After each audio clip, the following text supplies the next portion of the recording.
Assalamualaikum warahmatullahi wabarakatuh, anak-anak kelas 11 IPS yang berbahagia. Setelah liburan panjang kemarin, hari ini kita mulai untuk pembelajaran sosiologi untuk pertemuan kita yang ketiga. Sebelum kita mulai, agar nanti pembelajaran kita dapat berjalan dengan lancar, kalian bisa memahami apa yang saya sampaikan, kita berdoa terlebih dahulu. Berdoa dimulai. Cukup? Hari ini kita akan belajar mengenai klasifikasi kelompok sosial.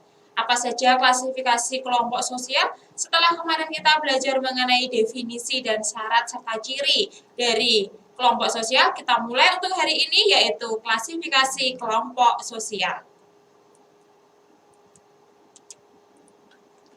Klasifikasi yang pertama berdasarkan kualitas hubungan menurut Charles Hardin Cooley. Menurut Charles Hardin Cooley, membagi kelompok sosial ini menjadi dua. Yang pertama adalah kelompok primer, yang kedua adalah kelompok sekunder. Apa itu kelompok primer atau primary group? Kelompok primer adalah mereka yang memiliki hubungan saling mengenal, memiliki perasaan kebersamaan dan tatap muka yang intim atau tatap muka terjadi secara kontinu berkelanjutan. Contohnya adalah keluarga, sahabat, atau teman dekat. Lalu yang kedua, menurut Cooley, yang kedua adalah kelompok sekunder atau secondary group.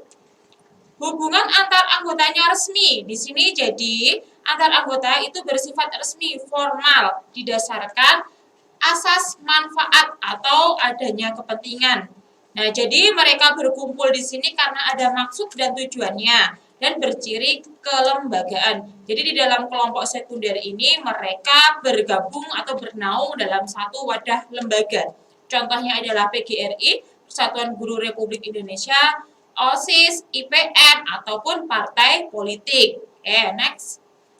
Yang kedua, klasifikasi berdasarkan intensitas hubungannya menurut Ferdinand Tonis ada dua.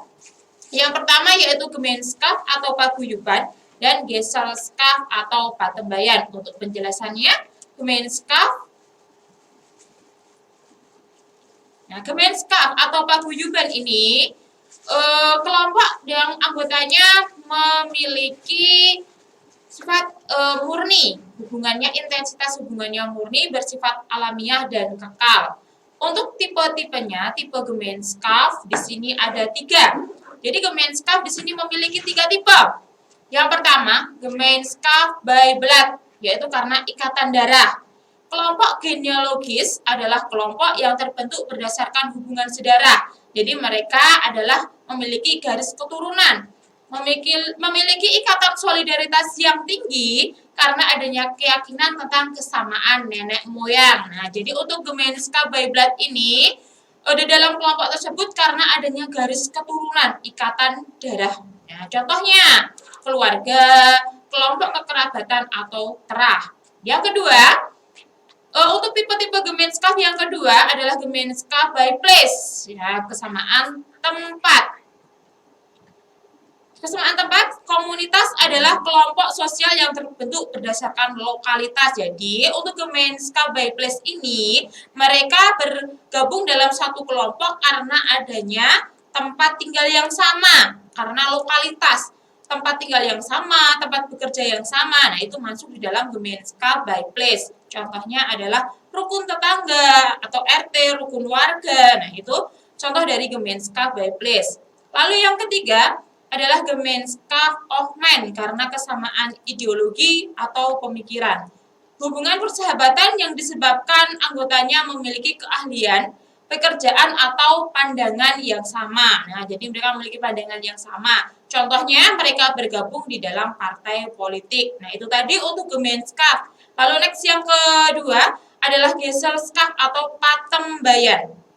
Patembayan merupakan kehidupan publik sebagai sekumpulan orang yang secara kebetulan hadir bersama.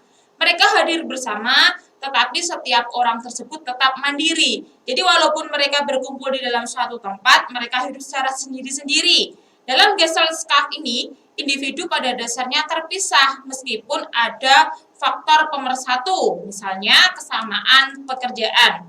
Nah, di dalam Gesellschaft ini, intensitas pertemuannya bersifat pendek atau sementara. Beda dengan yang Gemeinschaft tadi, kalau Gemeinschaft itu secara kontinu, kalau yang ini sifatnya pendek atau sementara.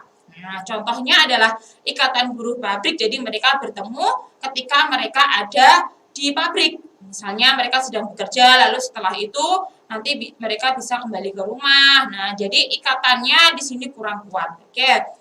Yang selanjutnya, klasifikasi menurut Emil Durkheim. Emil Durkheim membagi masyarakat menjadi dua. Yang pertama adalah solidaritas mekanik. Nah, kenapa masyarakat disebut dengan solidaritas mekanik? Karena masyarakat menurut Emil Durkheim ini diibaratkan sebagai sebuah mesin. Kenapa sebuah mesin?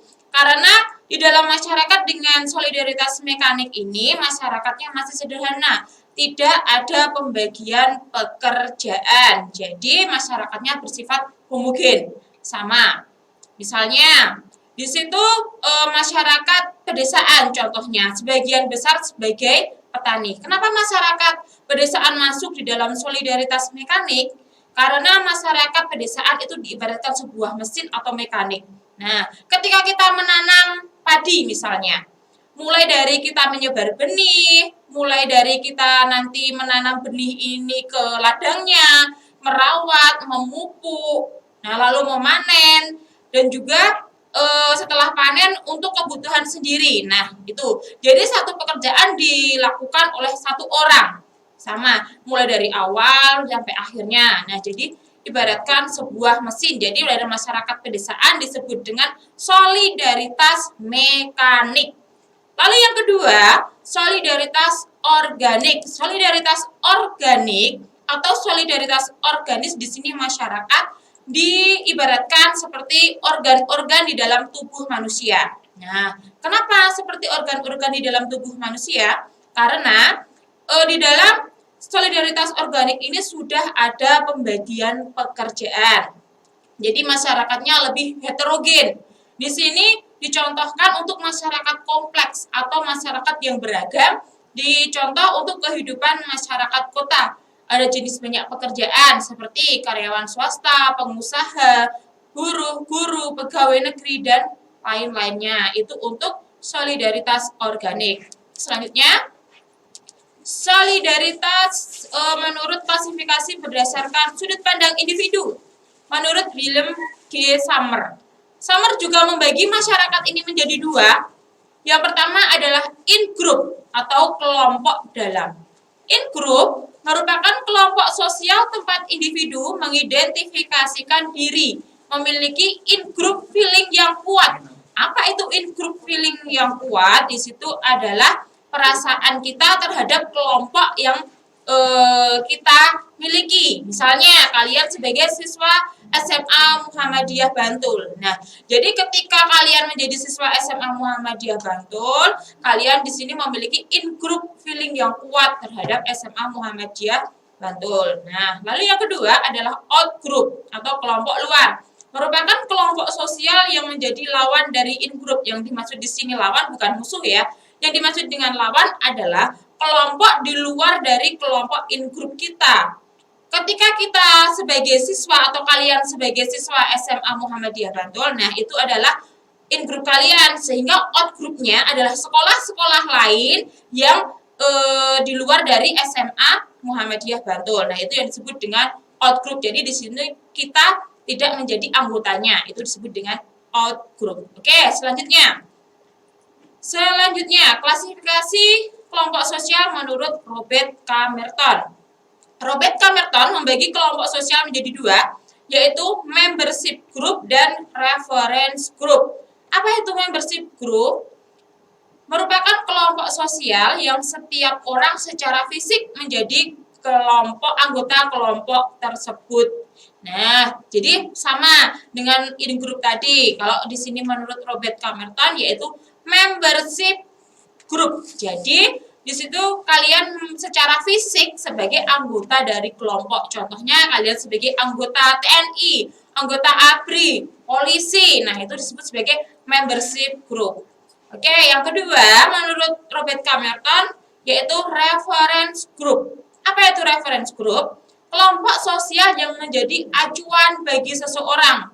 Jadi sebagai panutan, kalian bukan sebagai anggota kelompok tersebut sebagai panutan untuk membentuk pribadi perilakunya sesuai dengan kelompok acuan, kelompok reference group tadi. Contohnya, seseorang yang ingin sekali menjadi anggota TNI, nah itu anggota TNI berarti dia adalah reference grupnya, tetapi gagal memenuhi persyaratan untuk memasuki lembaga pendidikan militer. Nah, jadi ketika dia punya reference group yaitu adalah lembaga TNI, nah dia tidak bisa masuk, lalu dia bertingkah laku layaknya seorang TNI, mungkin karena kedisiplinannya, nah seperti itu, meskipun dia bukan anggota TNI, itu yang dinamakan dengan reference group.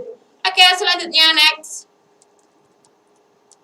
Nah, klasifikasi berdasarkan pencapaian tujuannya menurut Van Dorn, kelompok formal dan kelompok informal. Apa itu kelompok formal? Kelompok formal merupakan kelompok yang memiliki peraturan-peraturan dan tugas dengan sengaja dibuat untuk mengatur hubungan antar anggotanya. Jadi di dalam kelompok formal ini memiliki aturan yang tegas. Ada peraturan yang harus diikuti oleh setiap anggotanya. Contohnya, partai politik, lembaga pendidikan. Nah, kalian sekolah di SMA Muhammadiyah Bantul kita punya tata tertib. Nah, itu kita sebagai kelompok formal. Lalu yang kedua, kelompok informal merupakan kelompok sosial yang terbentuk karena pertemuan yang berulang-ulang atau intensitas secara kontinu dan memiliki kepentingan dan pengalaman yang sama. Contohnya adalah anggota OSIS misalnya, ini ada persahabatan dan sebagainya. Nah, itu tadi untuk kelompok sosial menurut Van Dorn. Oke. Nah, itu tadi klasifikasi sosial kita untuk hari ini, klasifikasi kelompok sosial menurut beberapa tokoh sosiologi. Nah, untuk selanjutnya silahkan kalian cek di Google Classroom kalian untuk mengisi kuis yang sudah saya sediakan. Nah, nanti jangan lupa untuk presensi, di situ sudah disediakan presensi, lalu kalian mengerjakan kuisnya. Untuk kuis tenggang waktunya sampai pukul 14. Nah, jadi sebelum pukul 14 kalian harus sudah mengerjakan kuisnya. Nah, itu tadi apabila ada pertanyaan silahkan bisa lewat WA ke saya atau nanti bisa komen di Google Classroom-nya. Gitu ya. Oke, untuk pembelajaran hari ini kita cukupkan. Terima kasih. Wassalamualaikum warahmatullahi wabarakatuh.